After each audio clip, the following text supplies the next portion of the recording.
Okay, வணக்கம் பிள்ளைகளே. இன்றைக்கு நாங்கள் வினா எழுத்துக்கள் பற்றி பார்ப்போம். இந்த வினா எழுத்துக்கள் 5 எழுத்துக்கள் தான் வினா எழுத்துக்களாக வரும். என்னென்னா ஏனா, யாவண்ணா, ஆவண்ணா, ஓவண்ணா, ஏன்னா. சரி, இந்த 5 எழுத்துக்கள் தான் வினா எழுத்துக்கள். இனி இந்த எழுத்துக்களில் எப்படி எந்த இடத்துல வினா எழுத்துக்களாக வருதுன்றதை பார்ப்போம். ஏனா யாவண்ணா மொழிக்கு முதல் வரும். எப்படி முதல் வரும்? எப்படி கேட்டா முதல் வரும்?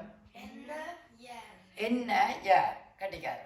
என்ன என்று கேட்டால் ஏனா முன்னுக்கு வரும். யார் என்று கேட்டால் அதுவும் முன்னுக்கு வரும். அவர் மொழிக்கு முதல் வரைக்கு என்ன யார், என்ன செய்கிறீர்கள் என்று கேட்போம்.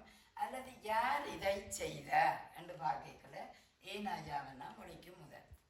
அடுத்தது மொழிக்கு இறுதியில வாரது 2 எழுத்து. என்னென்ன எழுத்து? ஆவண்ணா, ஓவண்ணா. சரி, ஆவண்ணா ஓவண்ணா மொழிக்கு இறுதியில வரும். எப்படி வரும் மொழிக்கு இறுதியில? அவனா இதை செய்தான், அல்லது அவனோ அவனே அவனோ இதை செய்தான் என்று வரும். அவனா அவனோ, அவனா அவனோ. ஆ என்று கேட்கும், ஓ என்று கேட்கும். அப்ப மொழிக்கு இறுதியில.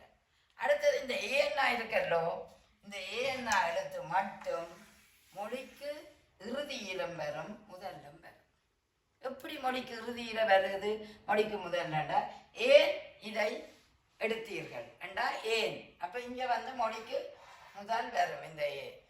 அடுத்த மொழிக்கு இறுதியில வரைக்க அவனே இதை செய்தான், அவனே இதை செய்தான் அந்த ஏ என்று சொல்லிக்கூட வரும். அப்ப கண்டுபிடிப்பீர்கள் தானே?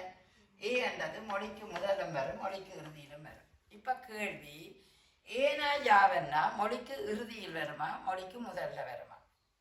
ஏனா யாவன்னா மொழிக்கு முதல் வரும். மொழிக்கு முதலும் மொழிக்கு இறுதியிலும் வாரது என்ன எழுத்து?